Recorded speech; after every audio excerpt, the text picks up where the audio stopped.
Boa noite a todas que aqui estão. É um grande prazer receber vocês aqui na nossa casa, aqui na Esplanada, um espaço de poder, onde grandes decisões são feitas que mudam a trajetória do país. E ver tantos rostos pretinhos.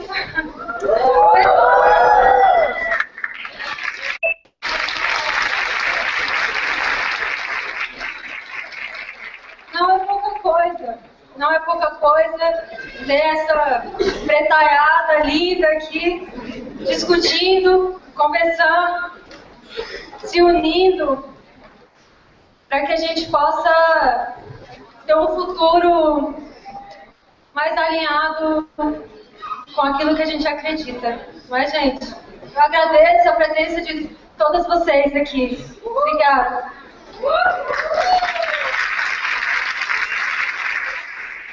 Como a Martinha falou, hoje vamos encerrar a última atividade formativa com a Angela Davis. Conseguimos!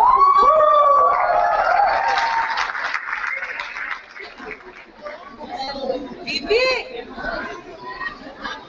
Angela Davis é filósofa, escritora, professora e ativista conhecida internacionalmente por seu trabalho contra o racismo, o sexismo e outras formas de opressão, nos Estados Unidos e no mundo.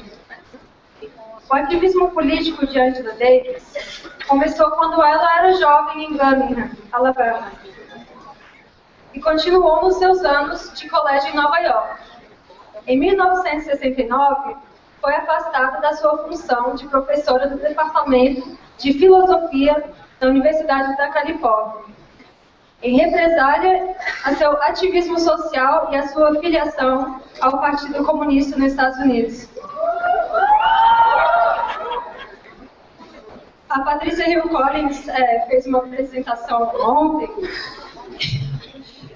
e ela andava no palco assim, e essa é a primeira vez que eu estou fazendo isso, e assim, realmente agora eu estou entendendo.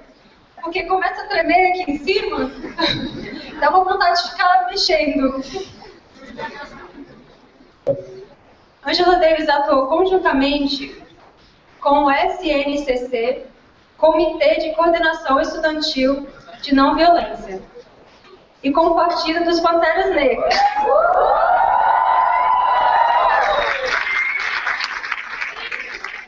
Em 1970, sob acusações falsas, seu nome ocupou a lista dos 10 mais procurados do FBI e foi objeto de uma busca policial intensa, que culminou em um dos julgamentos mais famosos da história recente dos Estados Unidos. Durante seu encarceramento de 16 meses, uma enorme campanha internacional Libertem Angela Davis foi organizada, levando a sua absolvição em 1972. Vocês estão me ouvindo bem, gente? Eu fico mexendo. Hoje, suas análises sobre a necessidade de uma emancipação plena passam pela crítica veemente do sistema capitalista, que se sustenta mediante o encarceramento em massa dos chamados sujeitos indesejados, ou seja, negros, latinos e outras minorias políticas não brancas. Ela é uma dos membros fundadores da Resistência Crítica, Critical Resistance, uma organização estadunidense dedicada ao desmantelamento do complexo industrial de prisões. Ela também é autora de vários livros, gente, mas é uma lista tão grande que depois vocês olham no Google, quem já não tiver. Antes da apresentação da Angela Davis, a nossa diva maravilhosa, Ellen Oléria.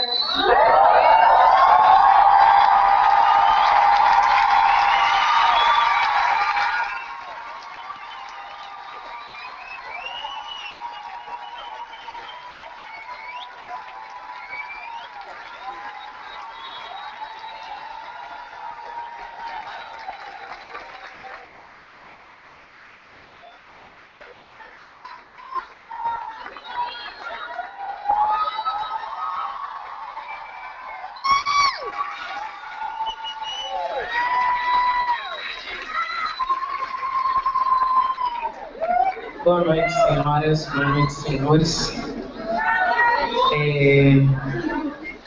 Muita emoção essa noite ao cantar o hino nacional nesse encontro tão poderoso de mulheres marcantes. Tenham uma ótima noite. Ouviram do Ipiranga as margens plácidas de um povo herói com brado retumbante, e o sol da liberdade em raios fulgidos brilhou no céu da pátria neste instante.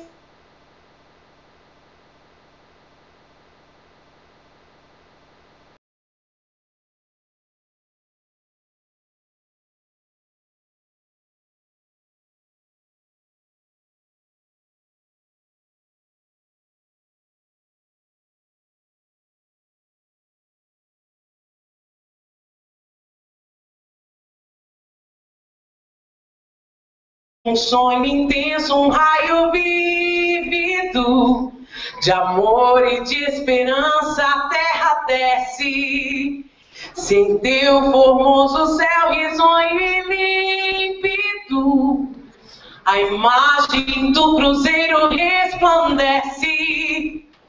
Gigante pela própria natureza, és belo, és forte, impávido colosso, e o teu futuro espelha essa grandeza, terra dourada. Entre outras mil és do Brasil, ó pátria amada, dos filhos deste solo és mãe, gentil, pátria amada Brasil.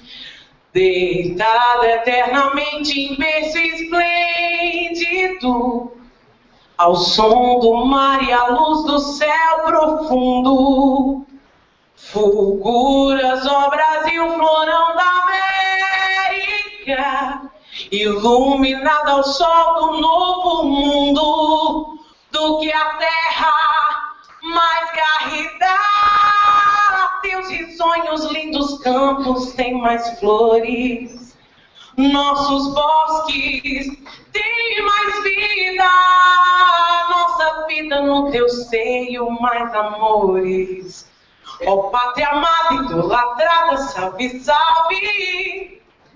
Brasil de amor eterno, seja símbolo, o lábaro que ostentas estrelado, e diga o verde louro desta flâmula, paz no futuro e glória no passado. Mas se ergues da justiça clava forte, verás que um filho teu não foge à luta, nem teme quem te adora a própria morte, terra dourada. Entre outras mil és do Brasil, ó pátria amada, dos filhos deste solo és mãe gentil, das filhas deste solo és mãe gentil, dos filhos deste solo és mãe gentil, pátria amada Brasil.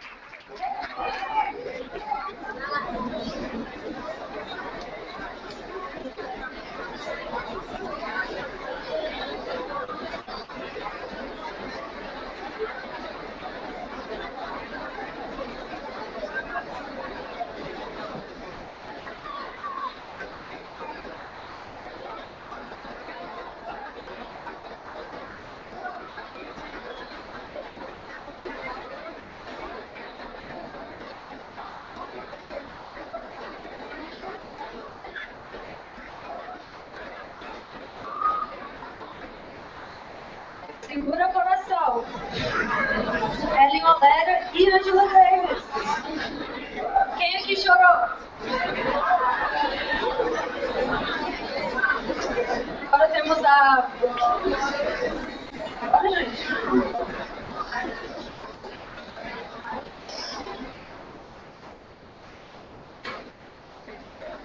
A Conferência Especial da Angela Davis tem o título de Feminismo, Negro e Lutas Mundiais por Equidade. Angela, you're welcome to take the stage.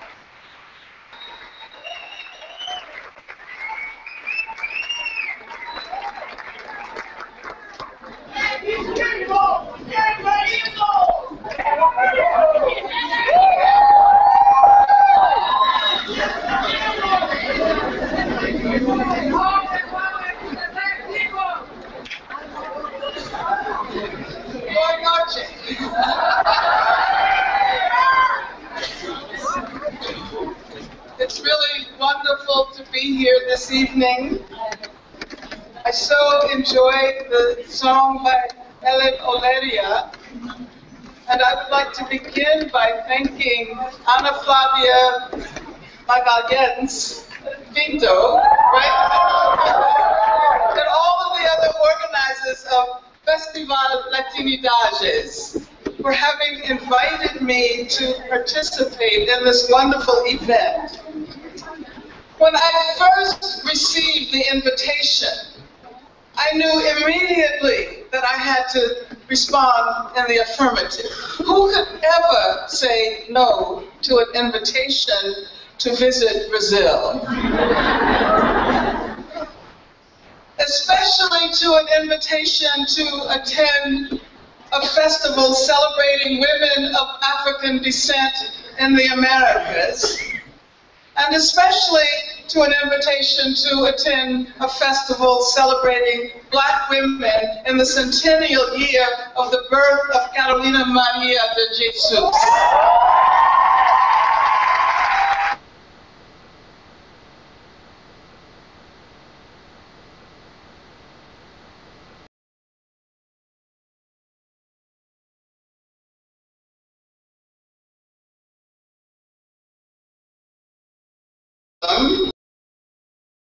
Amazing figures as Maria Gonzalez and Beatriz Nascimento.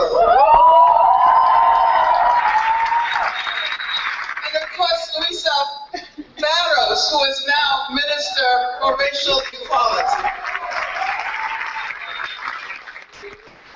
I feel so honored to have been in the presence of so many amazing Black women here. I met Conceição Evarista,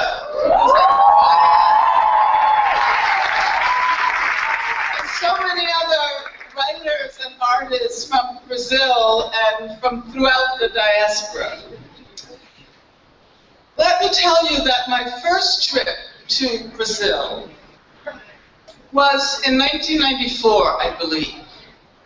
I was invited by Dulce Maria Pereira to participate in a seminar of Afro-Brazilian women in San Luis Maranhão, where the Palmares Foundation was issuing a grant to Quilombo descendants. And I was so invigorated by the energy of Black Brazilian women. I can't believe that it was already 20 years ago, but I'm so happy to have met many of the women here at this festival who were present at that gathering 20 years ago. That is where I first met Luisa Barros in San Luis, and I have been very fortunate to be able to follow her amazing career over the last 2 decades. She does not give up. She does not give up.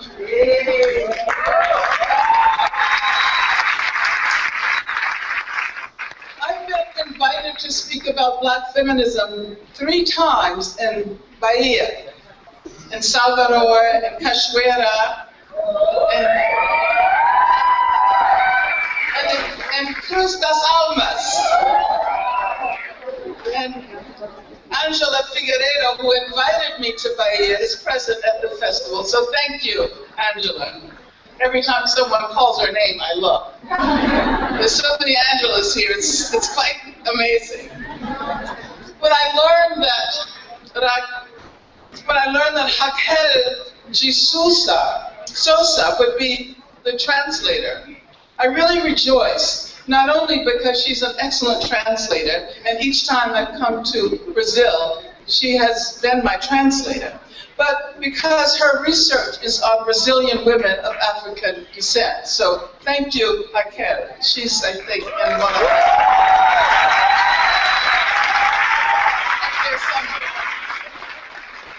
And I also want to thank the sign interpreters, the sign language interpreters, who have a really challenging job.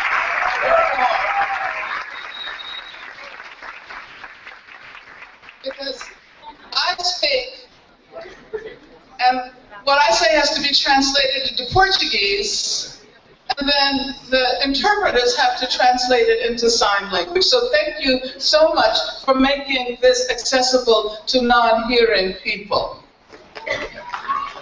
Brazil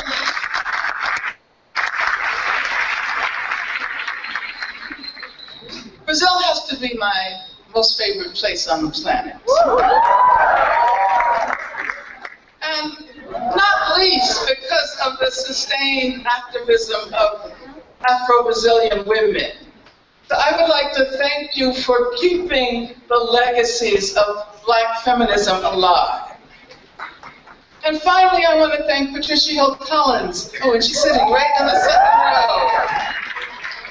And she and I have spoken together and have been present at many events and conferences in the US. But this is the first time that we've been able to spend so much time together. We had to come to Brazil to connect.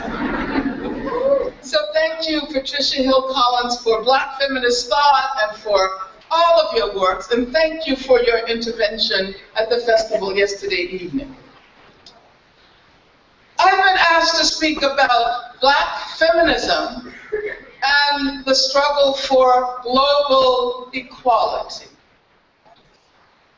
This is a perfect topic because Black women everywhere, it seems, have long realized that their freedom is inextricably bound up with the freedom of women and men all over the world who suffer racial, economic, sexual, and gender oppression.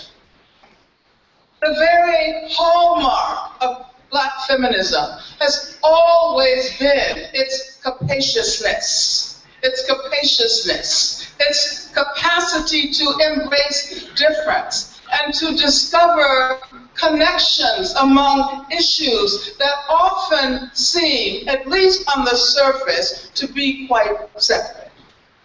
This is the significance, I think, of the category intersectionality, about which you heard yesterday evening.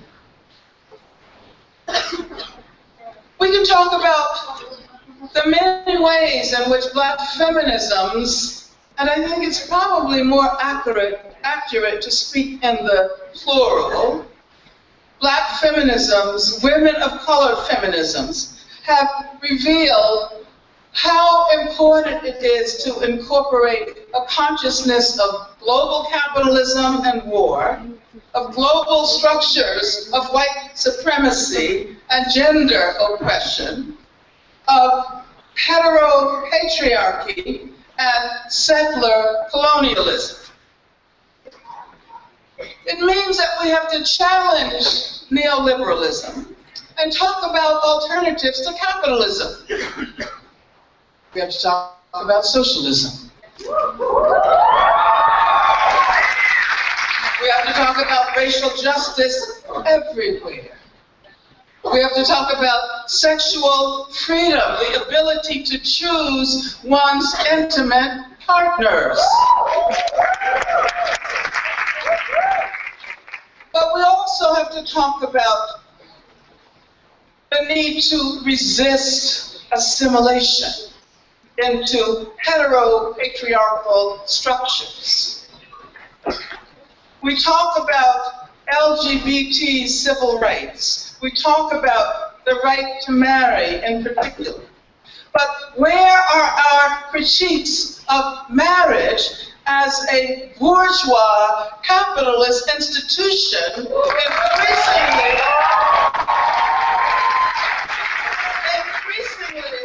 legitimized within neoliberal ideologies of individualism grounded in class, race, and gender hierarchies?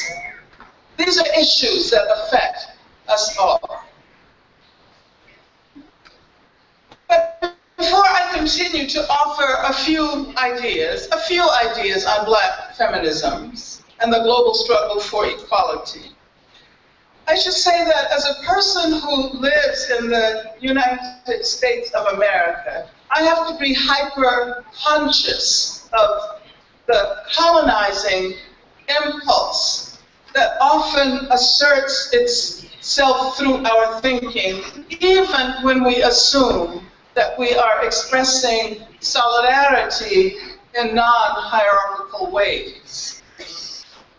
This often happens when we assume that we, women of color feminists in the United States, have developed theories and practices that need to travel to places we know virtually nothing about. It happens when we assume that issues that have emerged within a specific US context are issues that are applicable everywhere, without attending to the particular conditions in those places.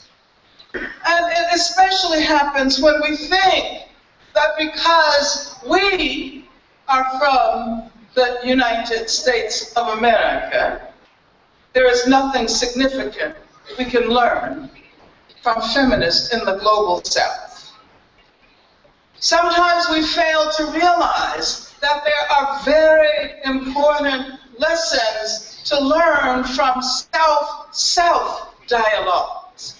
Everything does not have to be rooted through the global North. There are many ways in which we unconsciously exhibit these colonizing tendencies. But I wanted to mention this because I'm absolutely certain that at times I am the unwilling transmitter of US imperialism. Even when I try my best to constantly question my own approaches, as I question the impact of racism and capitalism and heteropatriarchy on our worlds. It seems to me that this is also a hallmark of Black feminism, its insistence on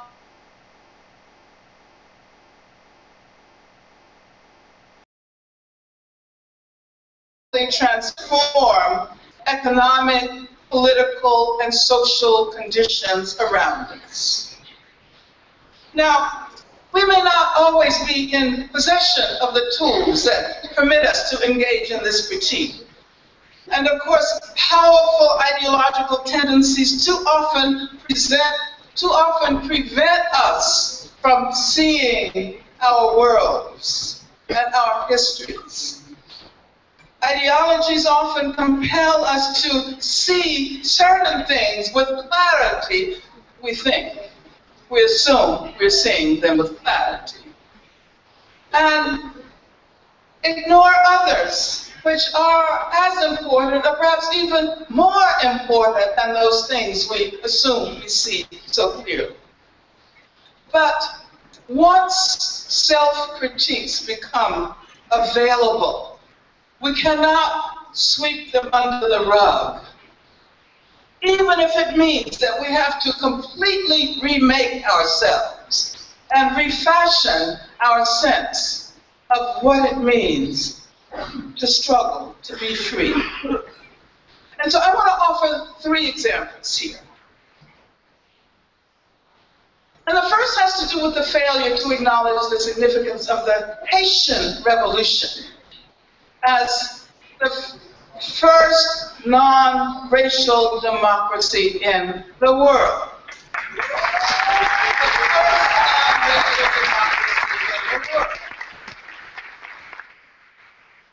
Of course, it's often assumed that the U.S. is the oldest democracy.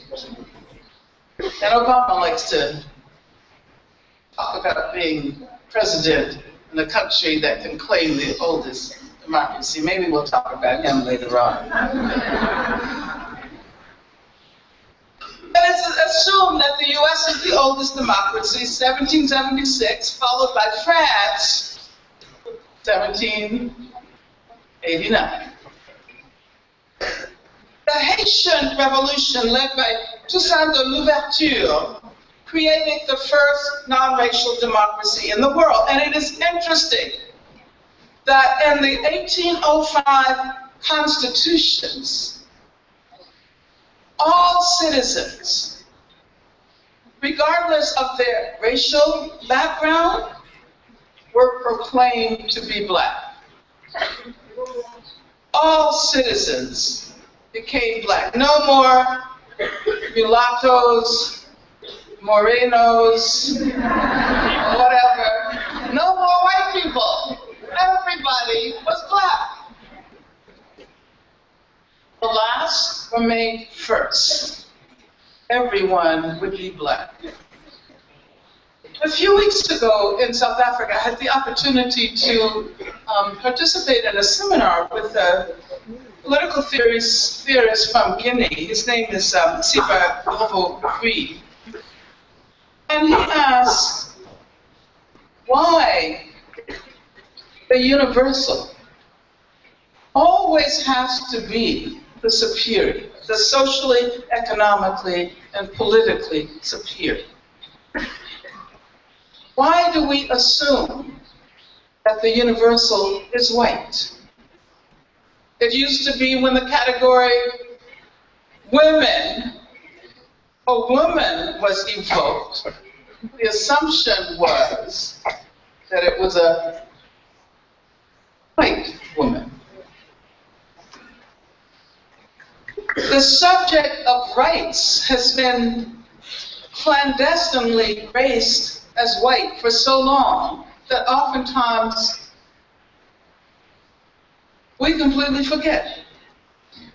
And so Siba asks, why cannot it be the case that that humanity that has been most suppressed, that humanity which has had to rely on its own collective struggle for freedom to define the very meaning of humanity, why cannot that humanity be the universal? Haiti said that all citizens are. Now, I was wondering, what if all citizens had been proclaimed to be black women? What if humanity had been proclaimed to be black women? Zora Neale Hurston once said that the black woman is the mule of the world. What if the mule of the world became the very height of humanity? And Nanny of the Maroons, the Jamaican national hero, proved that this was possible. But we have forgotten about Haiti. We have forgotten about Haitian women. We have forgotten that Haiti was not allowed to develop because it was forced in 1825 to begin to pay 150 million gold francs in reparation to France. That is to say, to pay the slaveholders for their property that was divested from them. And Haiti didn't finish paying that debt until 1947. 1947. And of course, people often point to Haiti as the poorest country in the world, right? The most impoverished place on the planet. But no one ever says that France is responsible for that.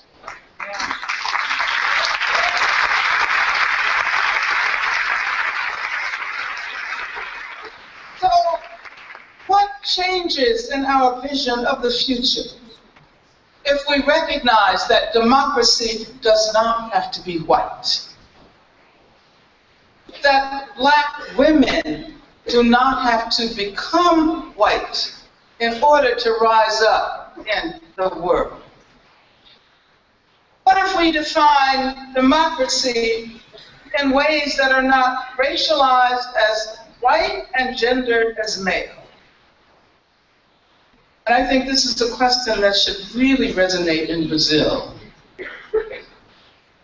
where I understand that half the population is black. Is that right? More than half the population is black. Is that right?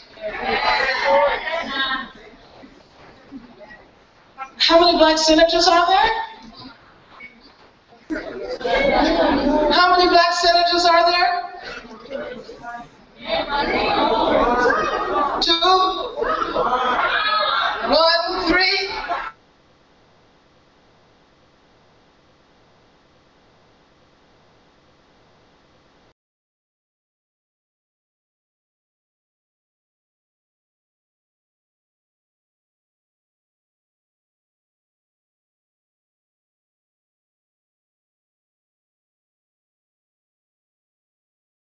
That's a good way of determining how a place represents itself. And Brazilian TV, Brazilian television would never, ever allow you to imagine that the population of Brazil is more than half black.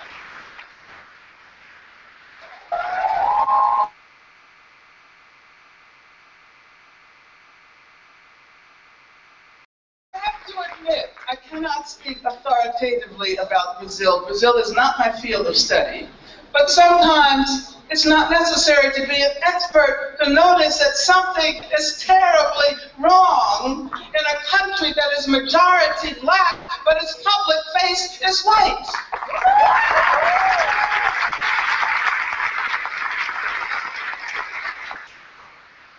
I know that Brazil likes black culture. And samba, we heard a wonderful presentation on samba a couple of hours ago. And of course there's Clara Nunez and Clementina de Jesus and Margaret. But the preference is for this culture to be represented by white Brazilians. Some years ago, George Bush, you remember? Any of you remember the name George Bush? That was pre-Obama.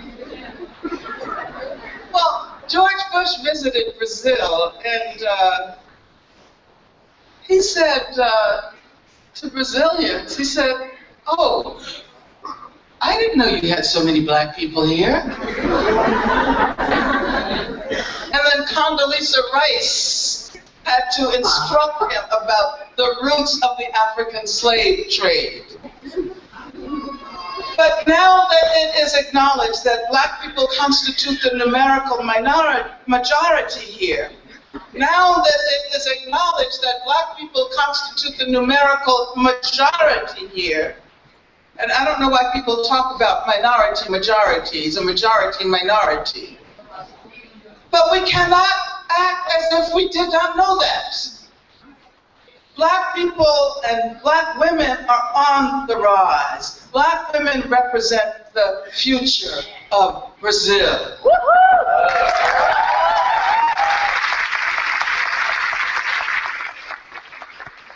To move on to my second example, when we recognize that our inherited ways of understanding democracy and freedom are not only thoroughly inflected and infected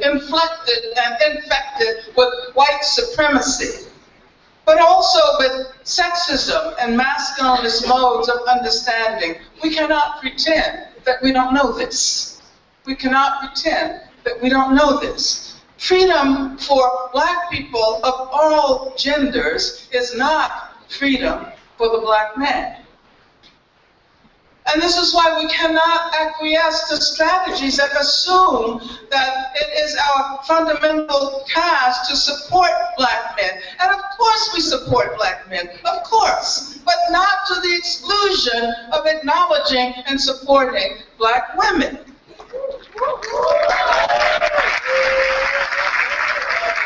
As Patricia Hill Collins pointed out yesterday evening in her discussion about Kimberly Crenshaw and intersectionality, she pointed out that Kimberly Crenshaw is involved with a number of black feminists who are contesting Barack Obama's initiative, which he calls My Brother's Keeper.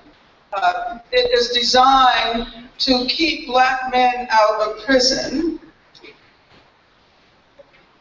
And she points out that that project makes all of these time-worn assumptions that we can focus on black men alone and then black women will be okay. But if we single out men to the exclusion of women, even though we say it is extremely important to look at the conditions that conspire to criminalize, to incarcerate, to kill black men, but if we single out black men to the exclusion of women, we go nowhere. We know this. But I was talking about black men and black women, but we also know that human beings don't conform to the ideologies of gender that are grounded in these assumptions of bipolarity. There are many people who identify as transgender in many different ways. And they're not only trans people, but people who resist the labeling of gender and therefore identify as gender non-conforming. We know this. We know this. See Eric Stanley's and Nate Smith's book, which is called Captive Genders, Trans Embodiment and the Prison Industrial Complex. Maybe it'll be translated in Portuguese soon. So we know that we cannot single out men and assume that we are moving toward global equality. Audre Lorde recognized this when, in a conversation with James Baldwin, she evoked the circuits of violence that move from the streets into intimate relations. James Baldwin, who was an incredible man, and I love James Baldwin very much. He was one of the central figures in the movement that achieved my freedom. He wrote me a letter in which he said, if they come for you in the morning, my sister, they will be coming for us at night. And that helped to organize the global movement that successfully achieved my freedom. But James Baldwin and Audre Lorde engaged in a conversation in which he talked about, this was in the late 60s, early 70s, he talked about all of the blood flowing in the streets. He talked about all of the black men who were dying. What has changed in the last 20, 30, 40 years? And Audre Lorde said, the cops are killing the men, and the men are killing the women. I'm talking about rape. I'm talking about murder. Many people know about the death of Trayvon Martin, right? You followed that story here. Yes? Yes. But how many people are following the case of Marissa Alexander in Florida, who fired a shot in the air to prevent her abusive partner from attacking her and she received 20 years in prison. 20 years in prison. We know the names of black men, from Trayvon Martin, Jordan Davis, who was killed because he was playing his music too loud. We know about Amarildo Sosa, who was tortured, murdered, and disappeared by police in the so-called pacification program before the World Cup. But what about the circuits of violence that link death in the streets, death in prisons and police stations, to violence in the bedroom? Audre Lorde insisted to James Baldwin that black men have a special responsibility. Somehow or another, we always assume that gender violence, violence against women, is the problem of women. But Audre Lorde said that black men have a very special responsibility to work against that violence, that is pandemic, that unfolds every evening, that claims women's lives, their sense of self, their futures. Calls upon men to take up the struggle against gender violence in South Africa, where HIV is rampant, in India, where rape is legitimized, in Brazil, where women like Beatriz Nascimento can be shot to death, and of course in the US.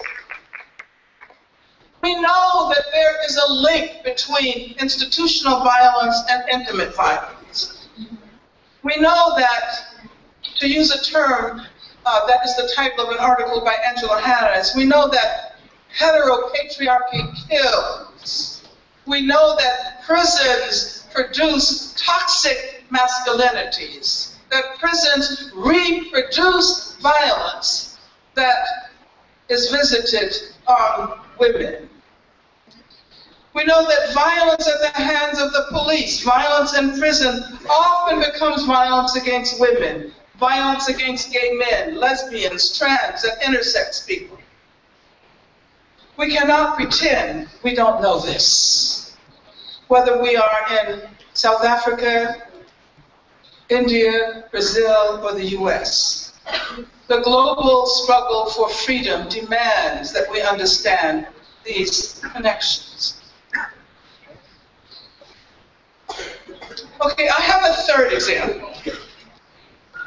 And this third example comes from historical black efforts in the US, as narrated by W.E.B. Du Bois, who pointed out in his monumental work, Black Reconstruction in America, that freedom meant more than the breaking of slavery's chains. It should have meant economic freedom. It should have meant political freedom, educational freedom.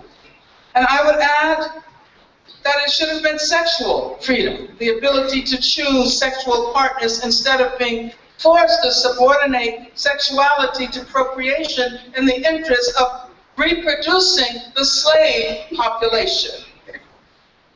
One of the rallying calls for black freedom in the US was 40 acres and a mule.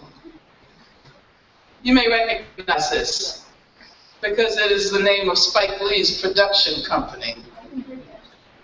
40 acres and a mule.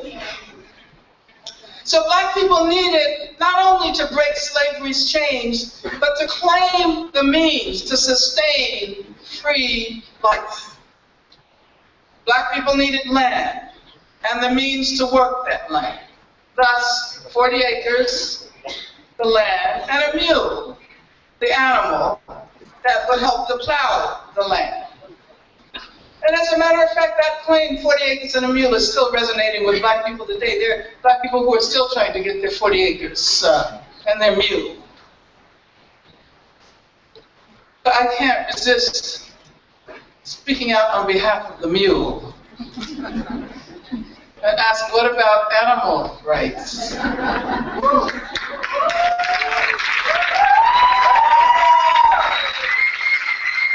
also, and this is the point that I'm trying to make, whose land was this? Did we ever stop to think about the fact that even though our ancestors were brought to this hemisphere as slaves, this does not absolve us of the responsibility of thinking about and acting on settler colonialism? This land was somebody else's. Whose land was it? Whose land was it? It was the land of indigenous people who were in this hemisphere long before the Spanish and the Portuguese and the Dutch and the French and British colonizers ever thought about kidnapping Africans and traveling to this part of the world. So we know this. And now that we know this, it means we have to rethink the entire history of our struggle for freedom in order to take into account that the enslavement of our ancestors on Native American land meant that we were also implicated in that colonialism. And when we imagine what it means to be free, when we imagine what it means to be free, we cannot pretend that indigenous people do not exist.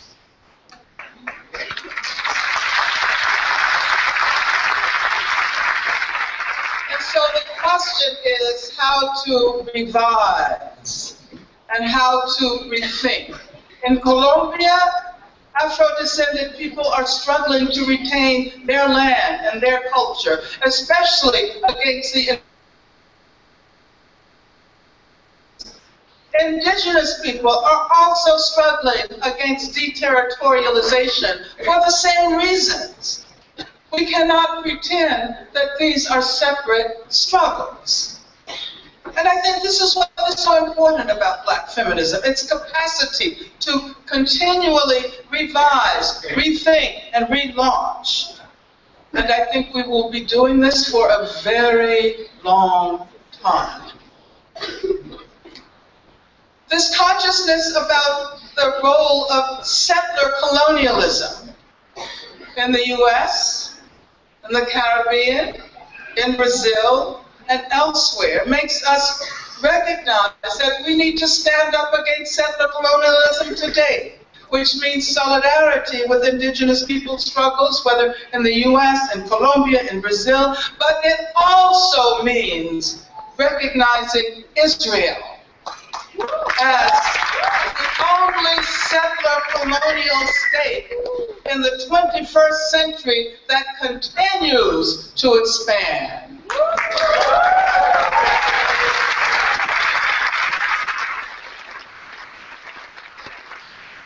Just as we challenged South African apartheid in the 60s and the 70s and the 80s and the 90s, we have to stand up against Israeli apartheid today. Children's lives are being destroyed in Gaza because of the retributive violence of the Israeli state.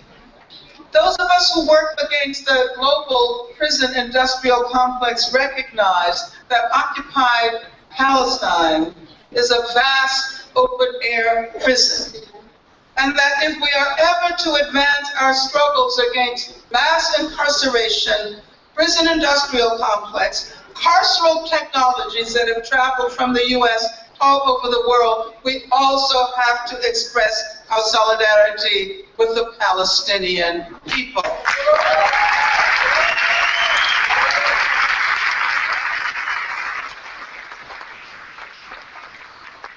Now, the final section of my talk revolves around a Black feminist internationalist evoked yesterday in Patricia Hill Collins' wonderful talk.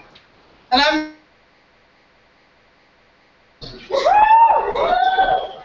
Audre Lorde was born in Grenada, came to maturity in New York, traveled throughout the world, lived in Germany when she was being treated for breast cancer. And even though she was ill, she encouraged and helped Black women in Germany to develop a distinctly Afro-German identity, which was the foundation for Black German feminist activism today. And I can tell you that it is very much alive today. I taught a course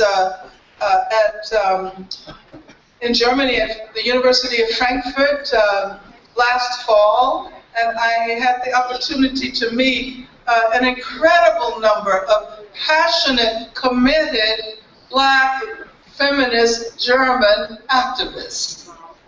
When Audre Lorde died, she and her partner, Gloria Joseph, were living in the Virgin Islands, which is a colony of the US. And they created an organization to offer solidarity with South African women. So if you look at the trajectory of her life, you see that internationalism, global solidarities constitute the very theme of her life. Audre Lorde worked hard to pull apart the assumption that sameness was a prerequisite for unity. And of course, we still assume frequently that if we're going to unite, we have to somehow be the same. Only the same can come together.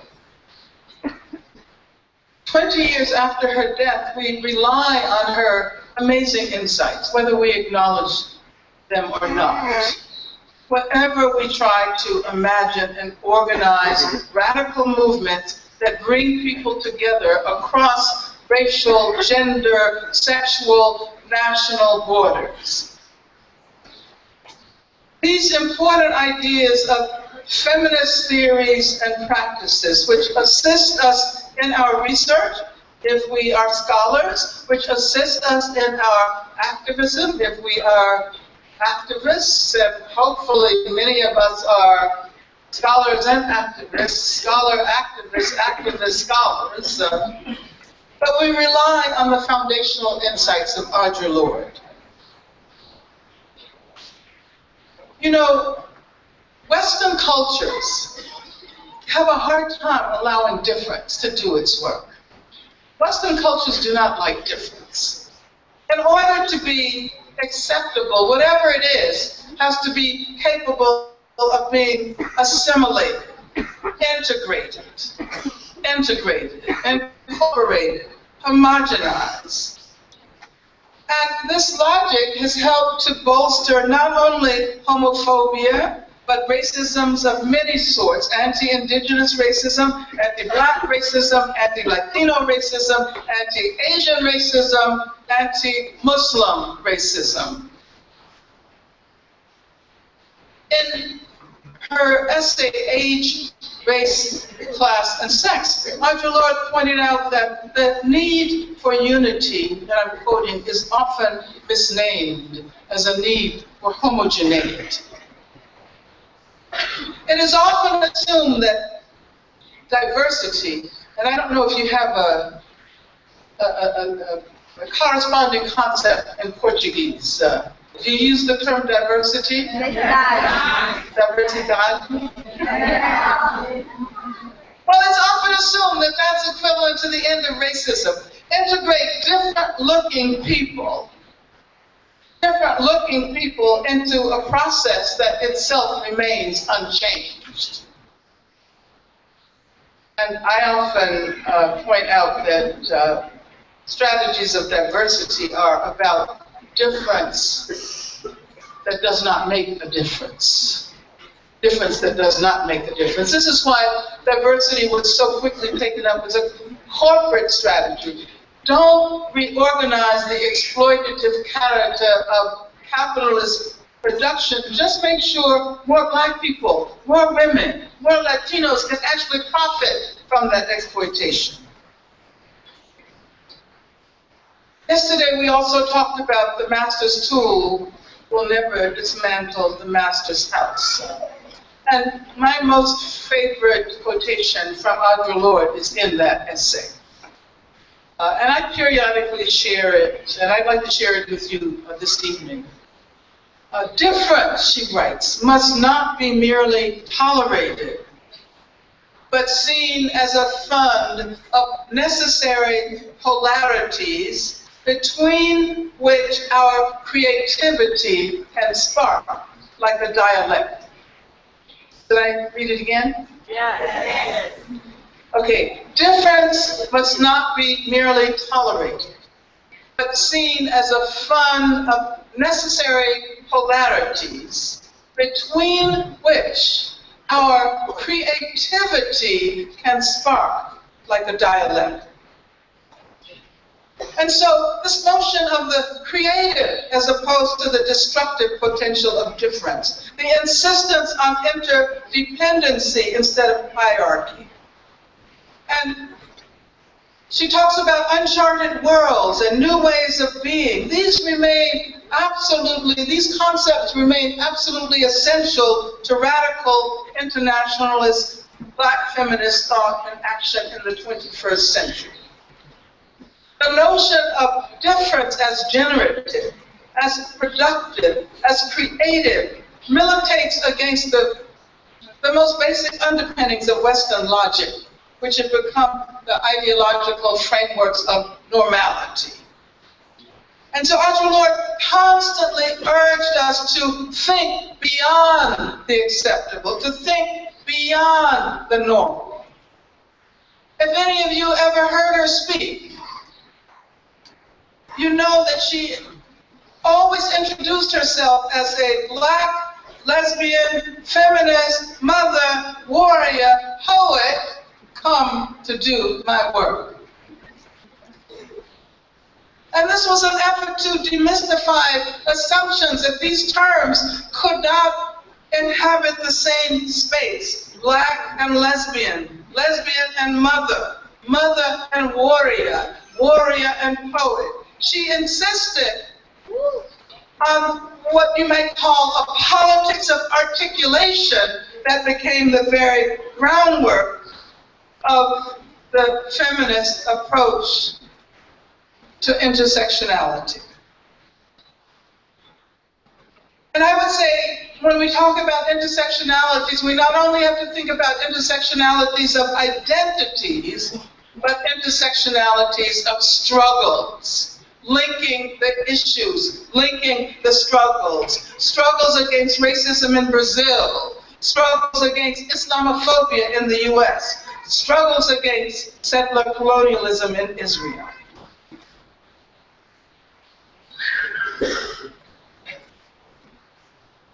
Now, I promised I would speak between 45 minutes and an hour so that we could have the opportunity for questions.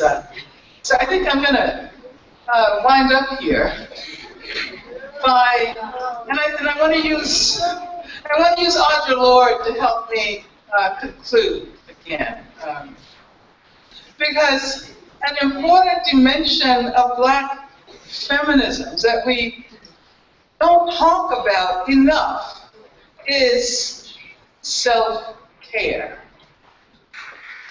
Self-care.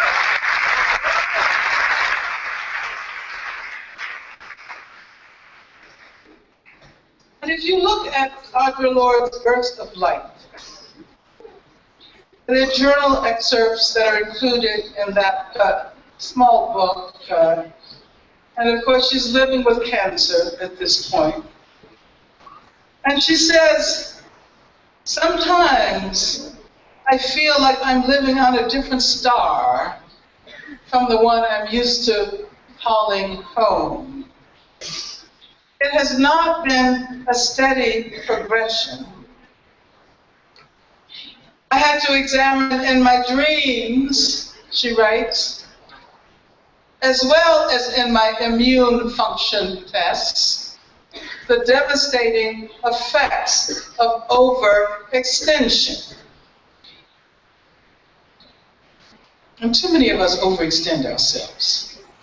I'm thinking about Ana Flavia, who was helping to organize this entire conference, and someone told her today that that I was unable to find lunch because I'm vegan.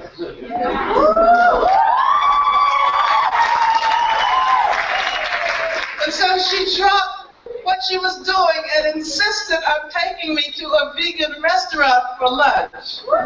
She didn't have to do that. Ana Flavia, you're overextending yourself.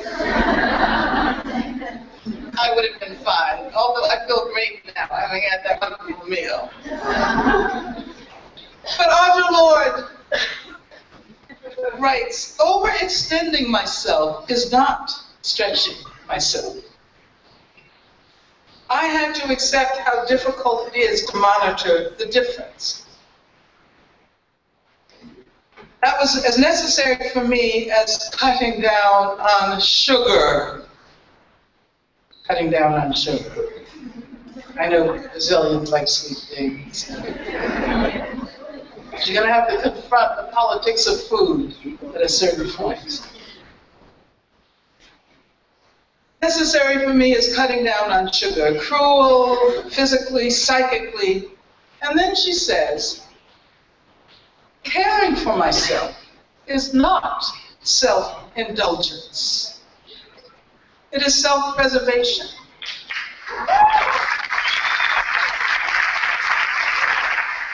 And that, she writes, is an act of political warfare. And so I want to take this as a challenge to Black feminist internationalists today to incorporate self-care into our political practice.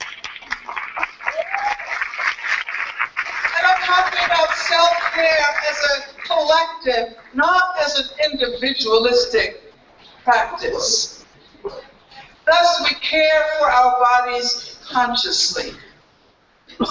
We eat consciously, with an awareness of the role that capitalist production of food plays in the devastation of the environment, the damage, the violence that is inflicted on animals, and the disease that is offered our bodies instead of nutrition. And I have to say, whenever I come to Brazil and I see a McDonald's, I get very, very sad. It really saddens me.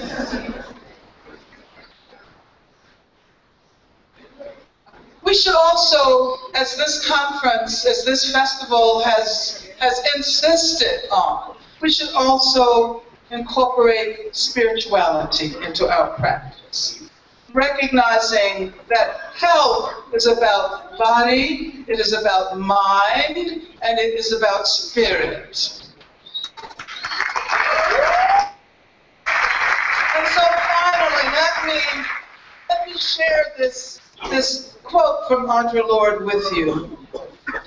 She writes, I work, I love, I rest, I see, and I learn. And I report.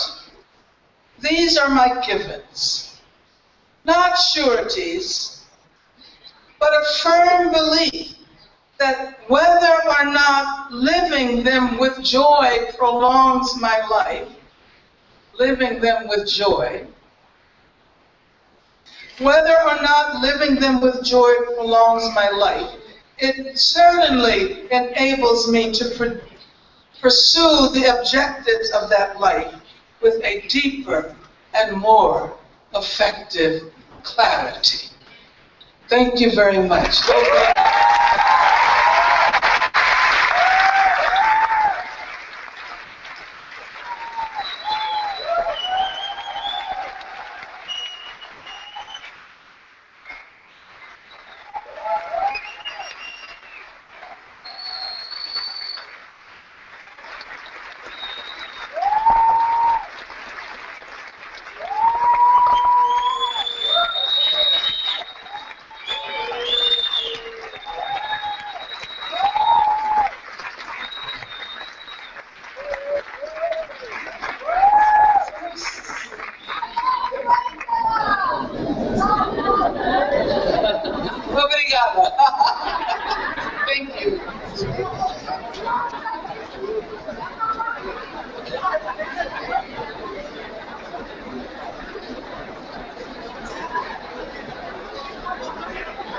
temos umas perguntas em inglês.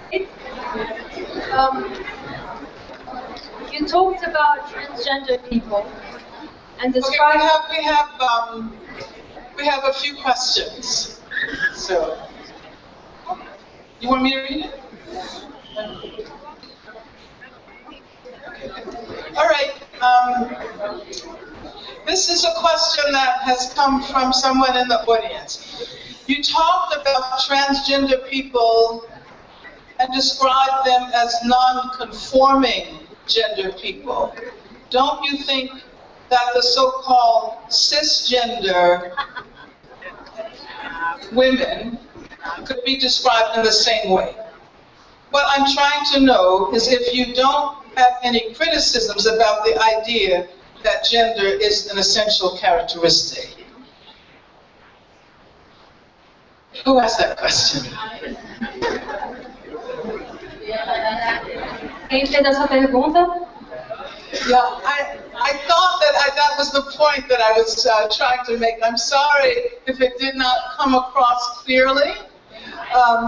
And I actually did not define transgender people as gender non-conforming.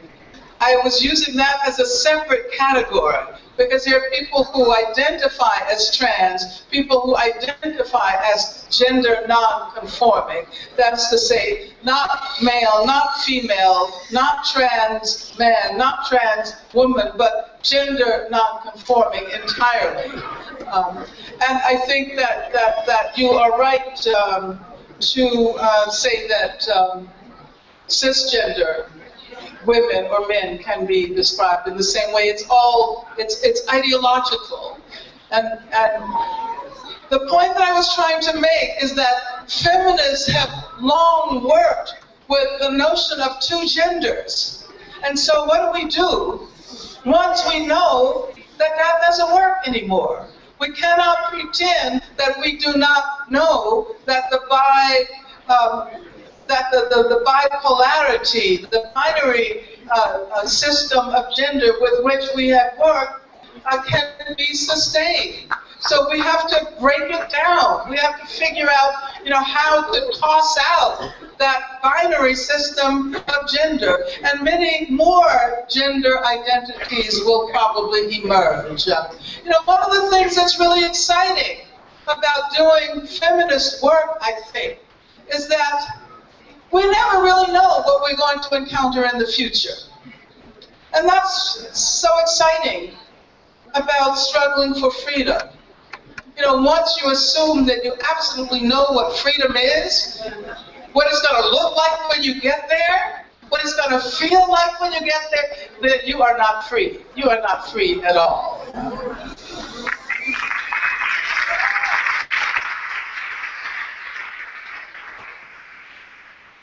Okay, this is another question. Dear Angela Davis, thank you so much for coming.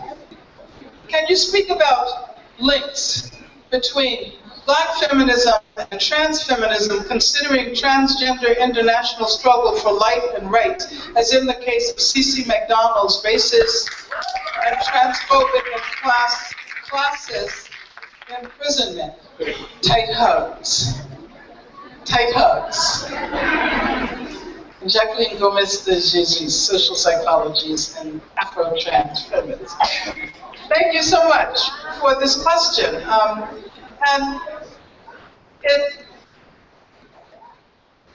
This is, why when I began to talk about feminism in the singular, or Black feminism in the singular, I had to catch myself.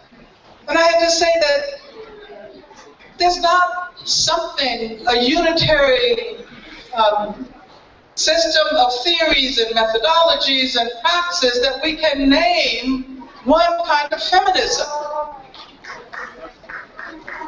And I think that we should be open to a variety of different feminisms. And it seems to me that the work that trans activists are doing now is so important, especially to the work that I focus on, which is work to abolish imprisonment as the dominant mode of punishment. So I'm talking about my work as an abolitionist, a prison abolitionist. And there are those who used to argue. Okay, I see there's a lag, huh? There's a little lag, so maybe I should wait. I was going to say that when I first started doing anti-prison work, the assumption was that the most important prisoners were men. The majority of prisoners were men. Women constituted a very small minority, and when I went to jail myself, it was an eye-opening experience for me, because I was used to doing work around political prisoners who were largely men. I was used to imagining the experience of imprisonment as gendered as male.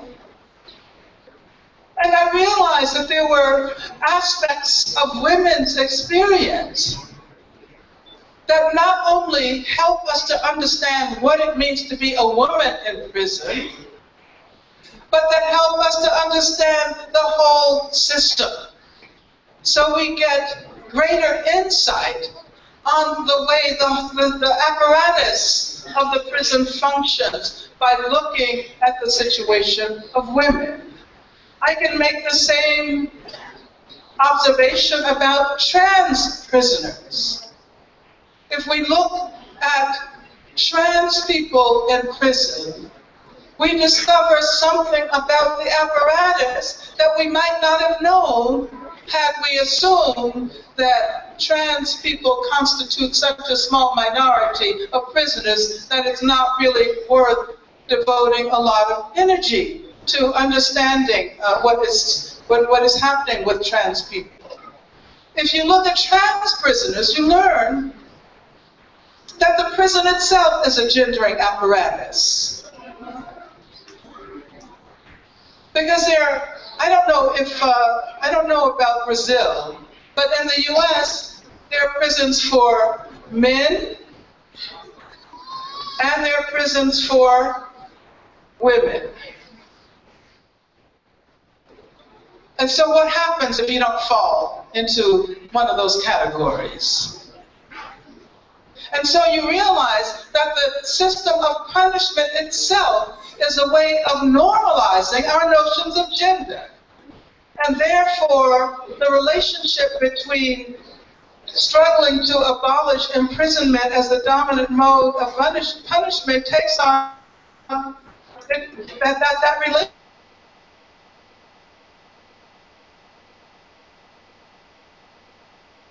We talk about abolishing prisons, but we have to talk about abolishing the binary system of gender.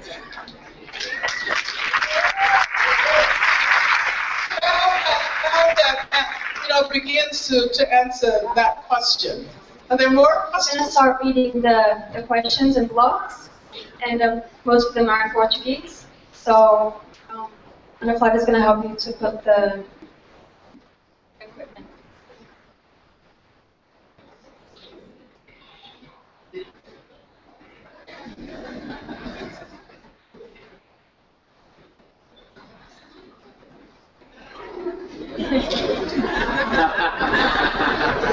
Everybody's looking at me as I try to put these earphones on.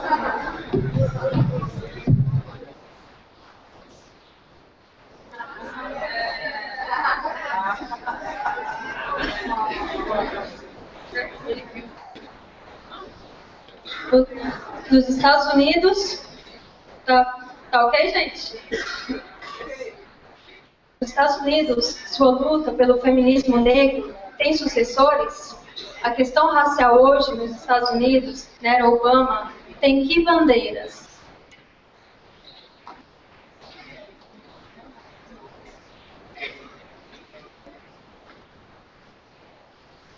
There's one in English. It's a great pleasure to be face to face to one of our best references in Black women's empowerment. Please join with us. Please tell us how it feels to be or to wake up being Angela Davis day by day,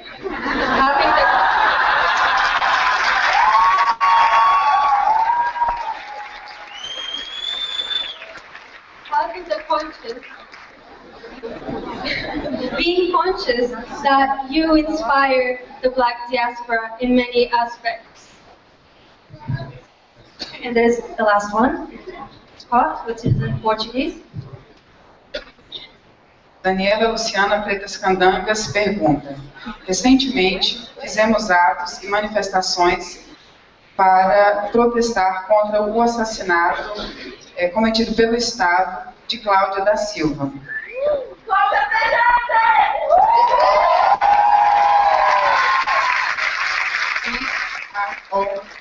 todas somos Cláudia. Essa ação foi um desafio. Quais outros desafios você vê para as mulheres negras hoje? The second block of answers. What do you prefer? Yeah.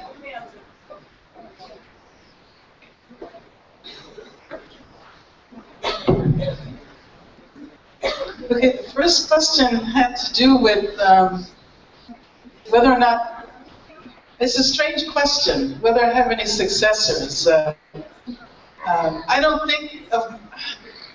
think of myself, I mean, this might sound weird, but I really don't think of myself as very different from anyone else who is committed to the struggle for justice. I can't imagine myself as having successors. So what I would say is that, yes, there are a lot of young people doing amazing work. And I learn from those young people. If I assume that I were in possession of all of the knowledge that younger generations need to move forward, I would be in pretty bad shape, I think. I wouldn't like myself very much. And so, what I will say is that intergenerational struggle is so important. And that is what has been so exciting about participating in this festival. There are very young women, extremely young women, and many of us are very old. I just celebrated my 70th birthday.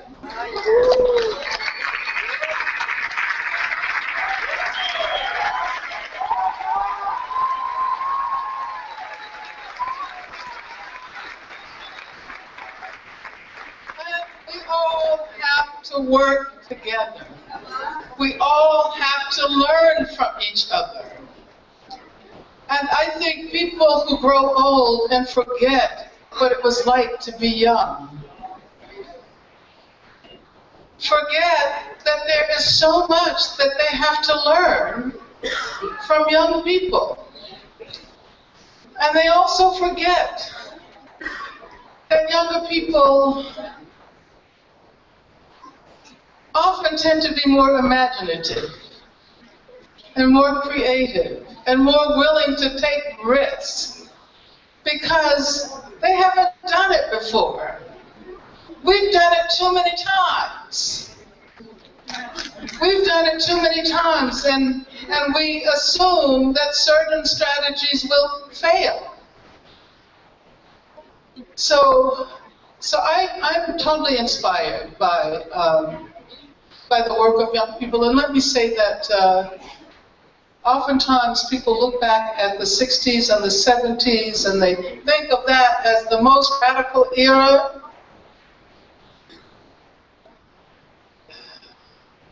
It wasn't the most radical era. I mean, it was exciting, but not in the way you think it was.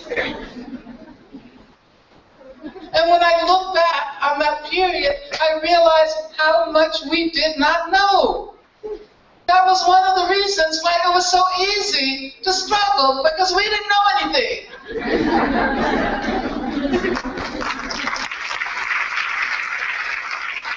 Everything was black and white. It was all about freedom for the black man. And black women didn't even realize that they weren't fighting for themselves. But now we know. And now our ideas and our practices have to be so much more complicated.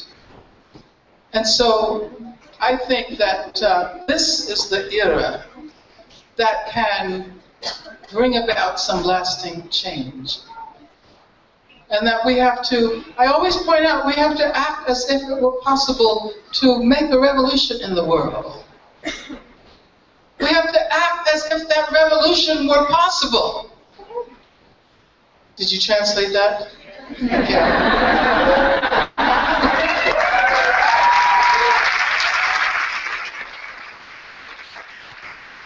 And then, if we do that work, if we do the organizing, if we do the theorizing, if we engage in all of those practices, and then at some point conditions may converge in a certain way that if we have been doing our work all along, if we have been doing the organizing, if we have people together, we will make a revolution. We will. We absolutely will. I'm totally convinced. I'm totally convinced of that. So yeah, no successes, only movements, intergenerational struggles. And how does it feel to be, I don't know how it feels to be Angela Davis. Because I'm really not what people get excited about. So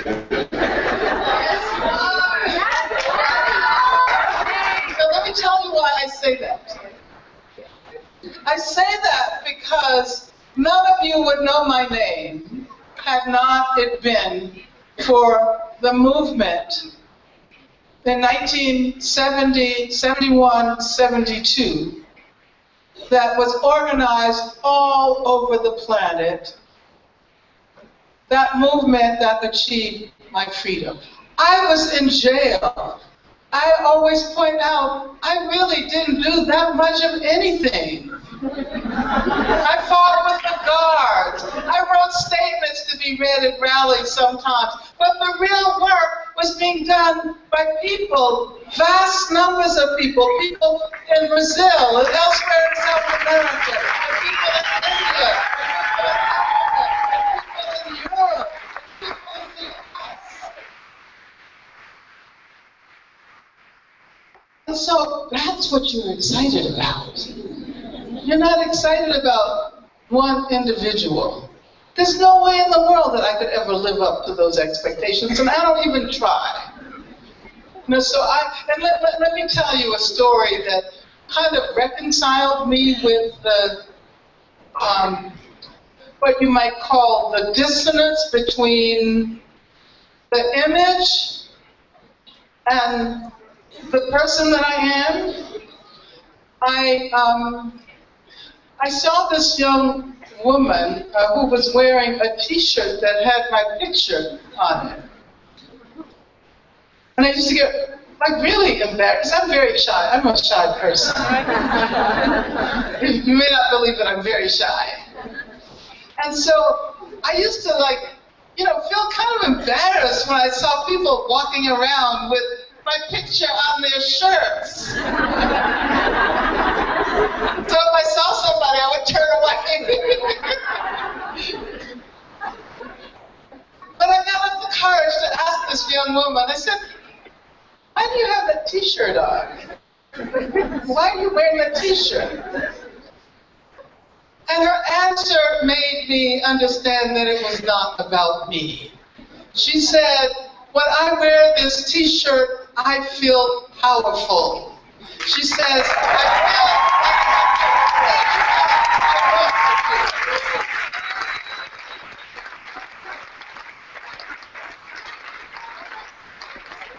So I realized that me, it was about collective strength and power. And I know people still ask me to take pictures, and so I say, okay. But I realized that oh look, you see?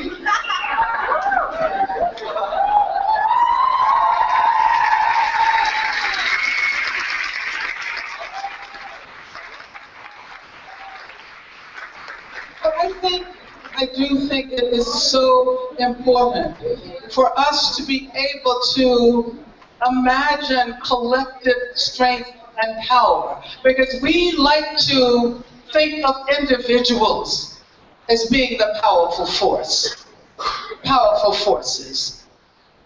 And in many ways, we project our own power onto heroes, onto single individuals, whereas we should be able to think about what it means to feel connected to millions of people all over the planet, and what we can do if we recognize that force. And to me, that is what that image stands for. It doesn't stand for me as an individual. It is about that power and that strength and that collective future.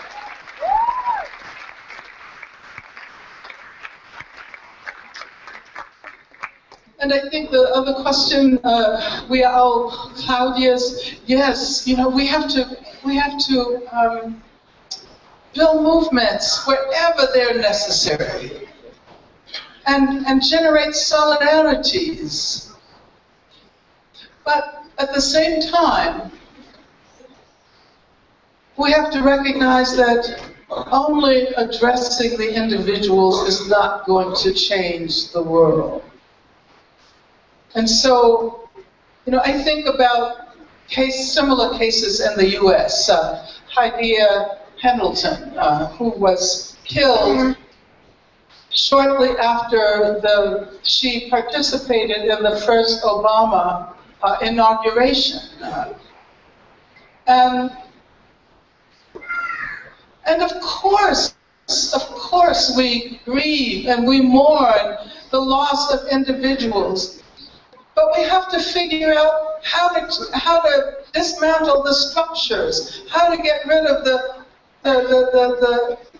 apparatuses that claim the lives of so many people. And I'm talking about police violence, I'm talking about violence in prisons, because these have a great deal to do with the violence that is visited on people by young men in the streets. In the US and in Brazil, there's an enormous amount of violence. Where did that violence come from?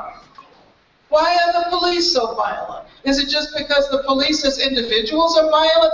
No, it's not. It's because of these long histories of racist violence, these memories of racist violence that are embedded in the apparatuses, so that you can change the actors, and the apparatus continues to function on its own. And we have to figure out how to get rid of structural violence, structural racism. That, to me, is the main challenge of our times.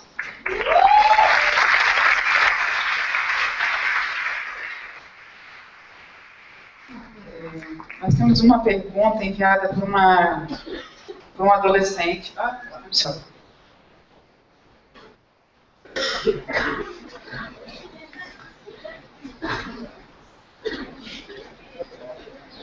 Nós recebemos uma pergunta enviada por uma criança, um jovem, um adolescente de 12 anos. Ele pergunta: Oi, Ângela, meu nome é Jorge, tenho 12 anos e eu queria saber qual sua visão sobre o encaminhamento do Brasil sobre a política por não ter quase nenhum negro, eu acredito que o complemento seja em espaços de poder. Vamos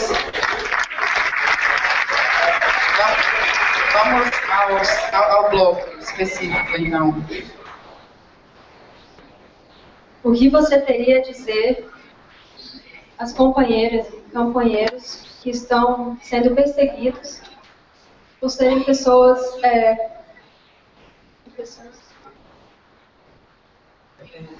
estão sendo perseguidos e presos por conta de sua resistência ao capitalismo. No Brasil, especialmente Rio e São Paulo, nas últimas semanas.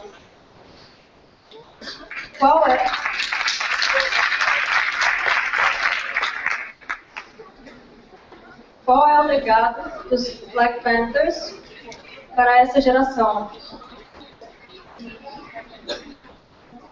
Qual a sua mensagem para os movimentos sociais que lutam contra o racismo no Brasil? Last one. Sou Maria Luísa Júnior, do MNU, Movimento Unificado, cuja Carta de Princípios foi inspirada na Carta dos Panteras Negras. Pensando no Weekend de Obama, como você avalia a contribuição dos variados centros de estudos africanos nas universidades americanas para a mudança da mentalidade da sociedade dos Estados Unidos?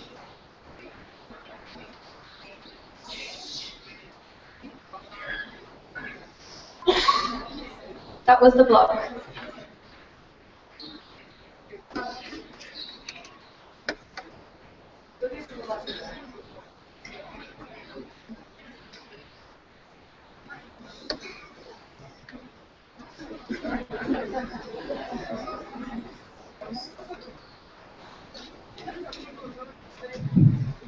She asked if we could do one more block of questions. Are you willing? Do you want to take one more block after this?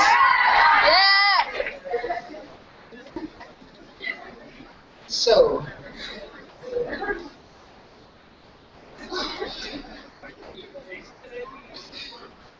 the question from the young man, George, the 12-year-old, who asked about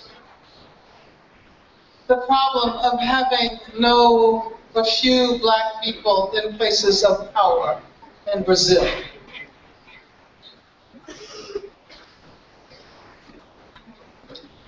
And that's kind of obvious.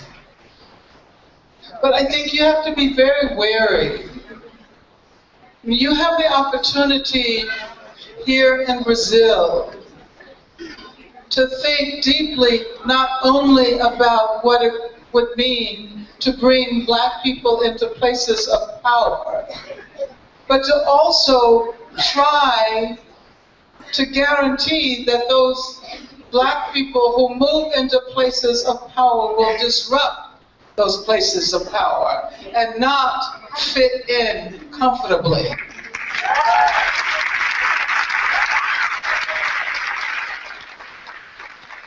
I mean, this is the problem we face in the U.S.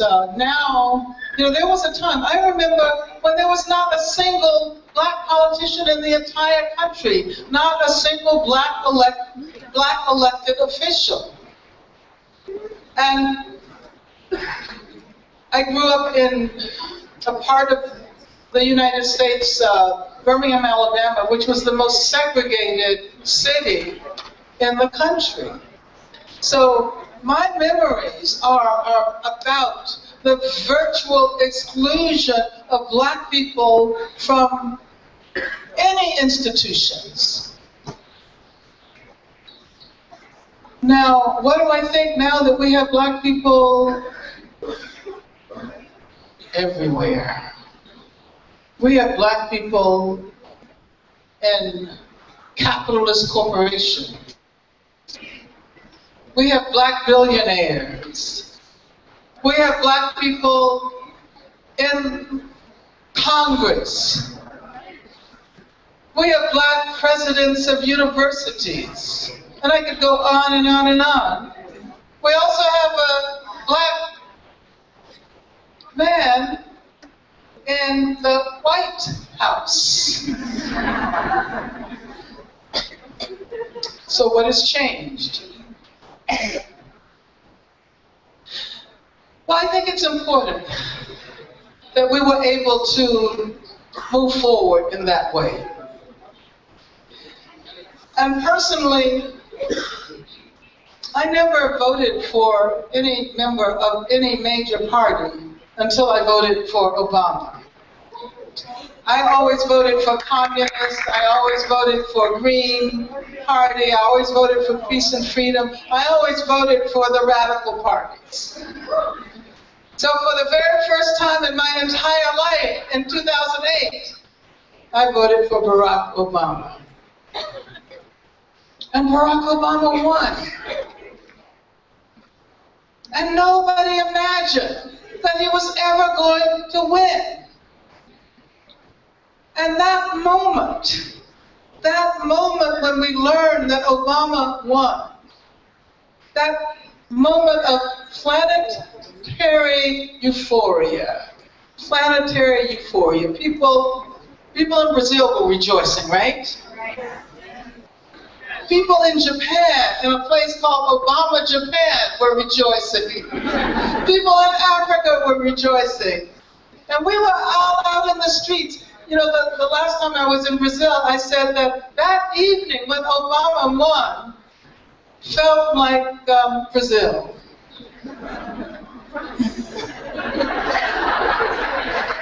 Because everyone was so happy and they were kissing each other and dancing in the streets. And I think it's important to remember that. Of course, we should have known that simply electing a president of the capitalist, imperialist, racist United States of America was not going to change very much of anything. But it proved two things. You know, first of all, it was a movement that led to his election. Nobody ever thought that he could be elected. And there were young people who said, yes, he can be elected. And they refused to believe it was impossible. And so I think we need to hold on to what motivated those who struggled against all odds successfully. And then there was that moment of planetary euphoria. We need to hold on to that. Because at that moment we all felt connected. We felt connected across oceans, across borders. We all had these aspirations for a better life. And somehow at that moment, we were one. And I want to remember that. I do not want to forget that. And let me also say that, you know, I think the second election, even though everybody's really disappointed, everybody's disappointed with Obama. I mean, we were bound to be disappointed. But there were things that he could have done. And don't let me get started on Obama. Because I'm still angry about Guantanamo.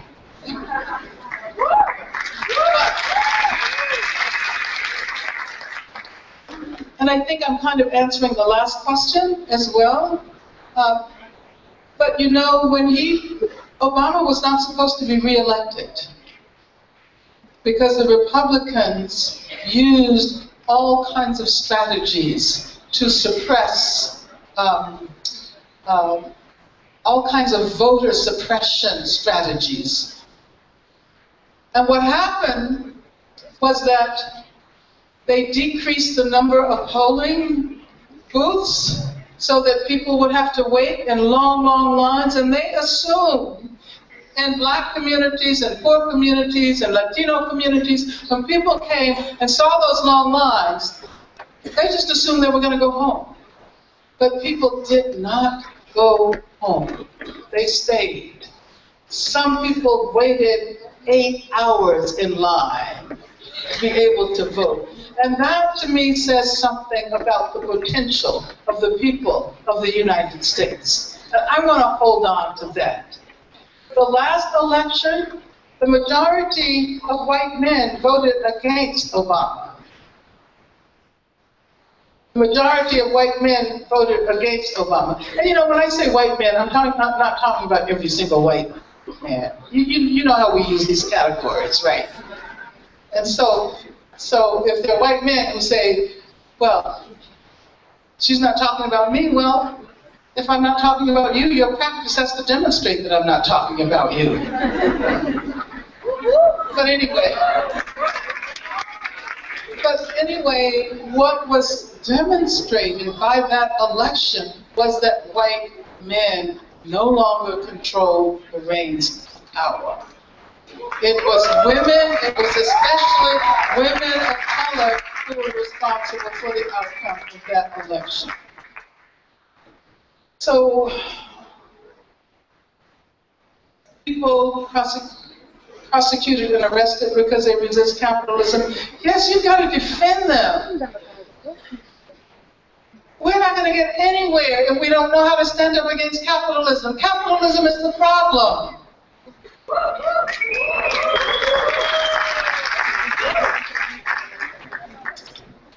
And I know that, you see, we have to be good feminists here because we all benefit from capitalism, right? We're wearing clothes that are produced under capitalist conditions. We're sitting in a hall that is a result of capitalist production. So what we have to do is figure out how to be here in this capitalist world, but not be of this capitalist world. We have to exist at the same time. The legacy of the Black Panthers.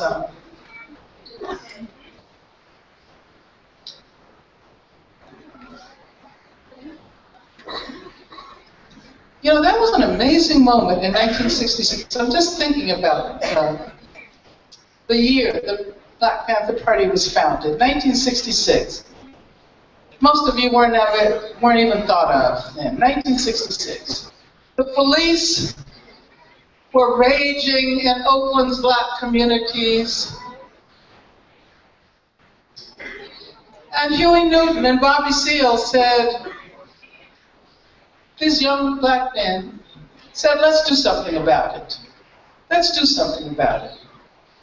But let's not do what we've been doing all along. Let's do something new. Let's do something different. Let's do something dramatic. And so what they did was they got law books and they got guns.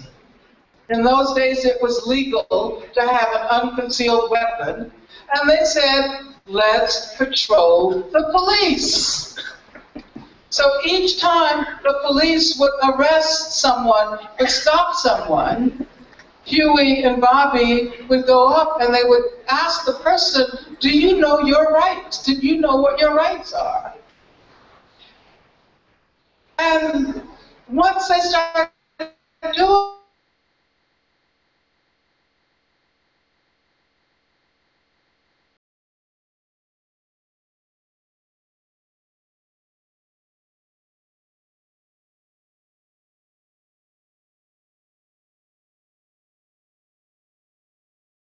couldn't, really deal with that rapid proliferation. But also, and I should say, I'm telling you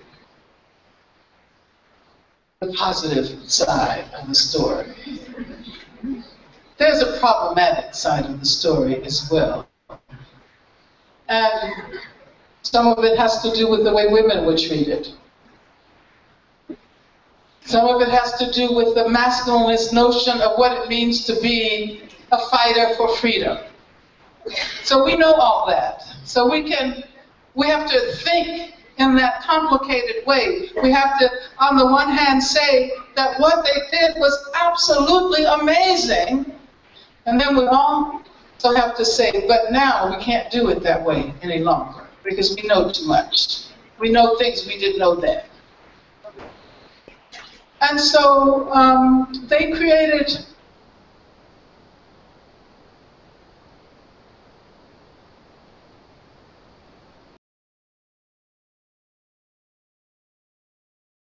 says we want jobs, we want housing, we want education, we want the avaricious capitalists to stop exploiting Black communities. We want free health care.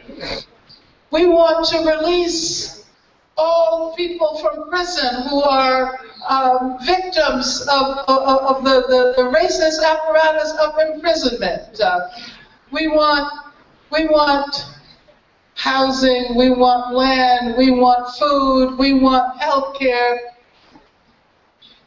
And if you look at that 10-point program, you see absolutely nothing has changed since 1966. And this is one of the reasons why you don't see the government talking about celebrating the Black Panther Party. In 2016, the Black Panther Party will be observing its 50th anniversary. The last couple of years, we had all kinds of celebrations of 50th anniversaries of the Civil Rights Movement. It was because that movement, as important as it was, has been incorporated. It has been assimilated into a hegemonic narrative of the rise of democracy. The message of the Black Panther Party is still on the agenda. And what I say is that however things turned out, many of you may know that Huey Newton died in the streets of Oakland as a result of some drug deal gone wrong. But that doesn't detract from the fact that what he and Bobby Seale did in 1966 was absolutely brilliant. Black Panther parties cannot be, I mean, I know that even in Brazil there was a Black Panther Party, right? I heard about Black Panthers in Brazil. I heard about Black Panthers in Israel. Black Panthers in Palestine. Black Panthers in New Zealand among the Maori people. So there was something about that moment that allowed it to travel all over the world. And I think we need something like that today. Not the Black Panther Party, but the idea, the creativity, the imagination is going to have to come from young people in the 21st century. So I trust you. I'm talking to you.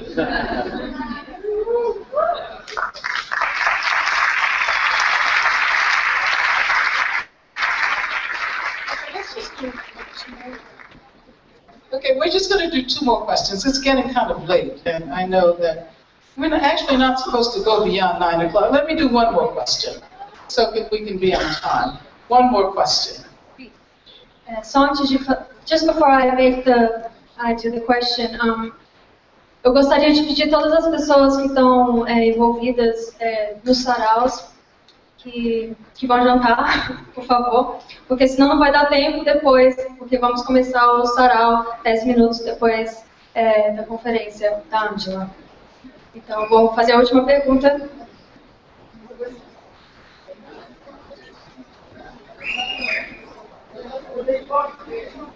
You were considered a terrorist in the very land you were born. How did it feel? Portuguese. I'm listening in Portuguese, sorry. You were considered a terrorist in the very land you were born. How did it feel? Could you try to make a link between your struggle and that of the Palestinians? Well, I'm glad that this question about terrorism is the last question. Because yes, it's true that Richard Nixon called me a terrorist.